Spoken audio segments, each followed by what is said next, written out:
Ever think becoming a top goalkeeper is all about talent and flashy saves? Sure, those things matter, but the truth is really all about your goalkeeper training habits. The small things you do every day that either set you up for success or leave you struggling. In this video, we're breaking down 5 powerful habits that will not only boost your performances in matches, but also give you an edge over other keepers.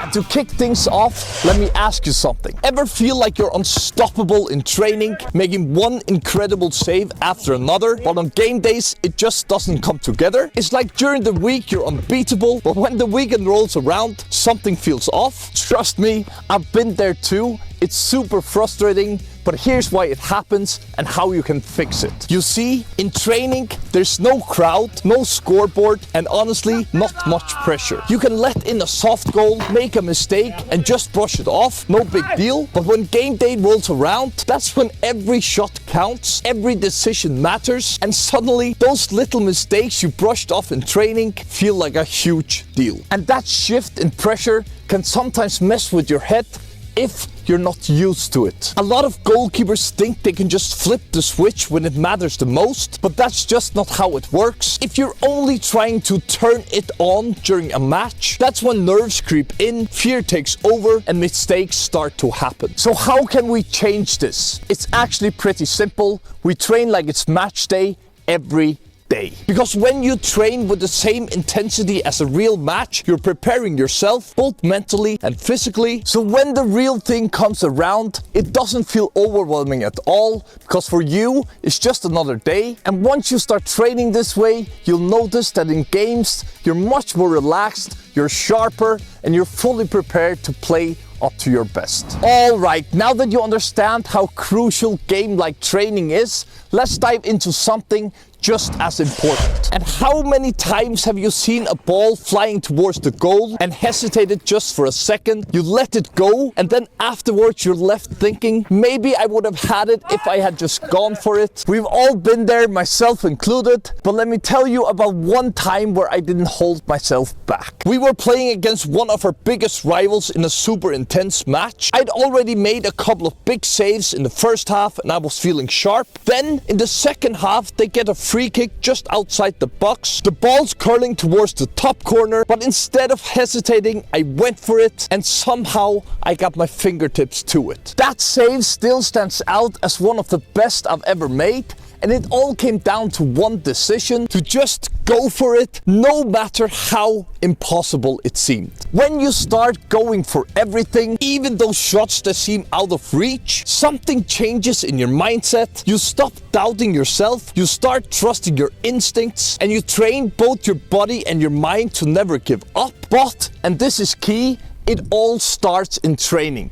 If you're only giving 50% in practice or holding back, guess what? You'll do the exact same thing in games when it matters the most. So the next time you're training, dive for every ball, and I mean every single one, because that one extra dive in training could be the difference between an unbelievable save and a ball slipping past you. All right, we've already gone over some key habits, training like it's match day every day and diving for every single ball, but there's still one more habit we need to cover that's just as important, if not more so, and this one will help you improve at a speed you didn't think was possible. When I was younger, I didn't have a goalkeeper coach, and I definitely didn't have access to any fancy training facilities like I do today. But I knew one thing for sure: I wanted to get better no matter what. And there was this one summer, I must have been around 15, while most of my friends were relaxing or enjoying their break, I made a decision. Every morning I'd get up early, grab my ball, and head to the local field. I didn't have anyone to train with, but that didn't stop me. I spent hours working on my distribution, diving, and footwork. Just me, the wall, and the ball. Now, I didn't know if my technique was perfect or if I was doing everything right, but I loved it.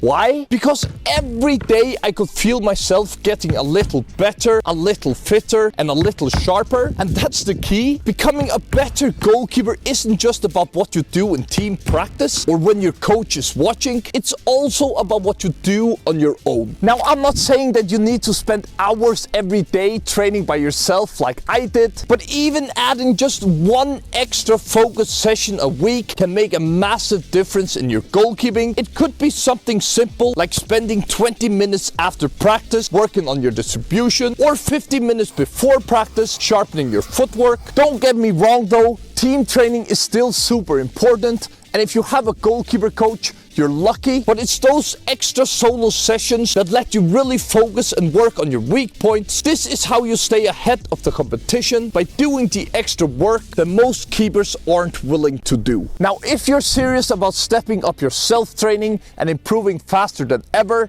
I've got something special for you. My ultimate self-training program has already helped over 100 goalkeepers just like you take their game to the next level. This is where the real progress happens, the extra edge most goalkeepers are missing. So if you really want to separate yourself from the competition, check out the link in the description and join us inside the program already today.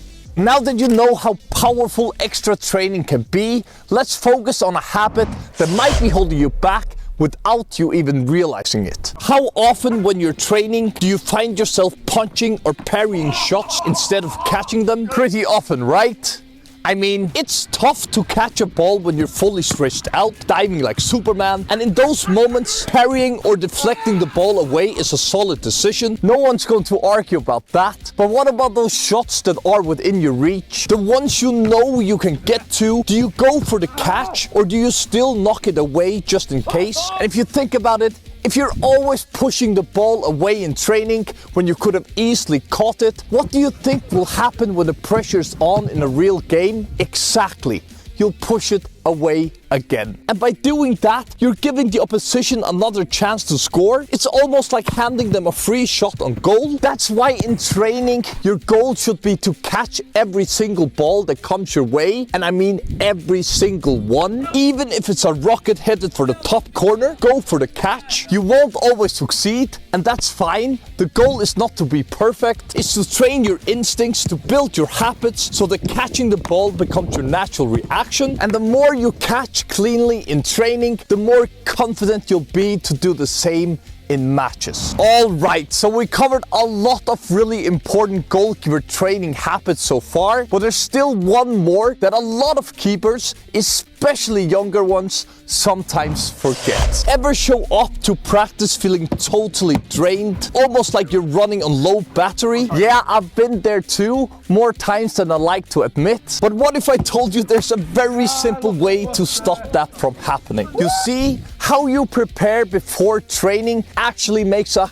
huge difference in your goalkeeping. For example, you can't expect to perform at your best if you show up on an empty stomach. You probably felt that energy crash before, right? When you just don't have that extra gear, it can be really difficult to complete your practice. So try having a balanced meal 2 to 3 hours before training, something light but packed with energy, maybe a chicken sandwich or a bowl of oatmeal with some fruit. And then there's hydration. If you're not drinking water before and during training, you're already starting behind. So make sure you're staying hydrated throughout the day, not just chugging water right before practice. And also during training, keep your water bottle close and take sips whenever you can. These might seem like small things, but trust me, together they make a huge difference in how you feel and how you perform. Now that you got these key goalkeeper training habits sorted, why not take it a step further? Do you want to know if you really have what it takes to become a pro goalkeeper? If you're curious to find out, make sure to watch my next video right here.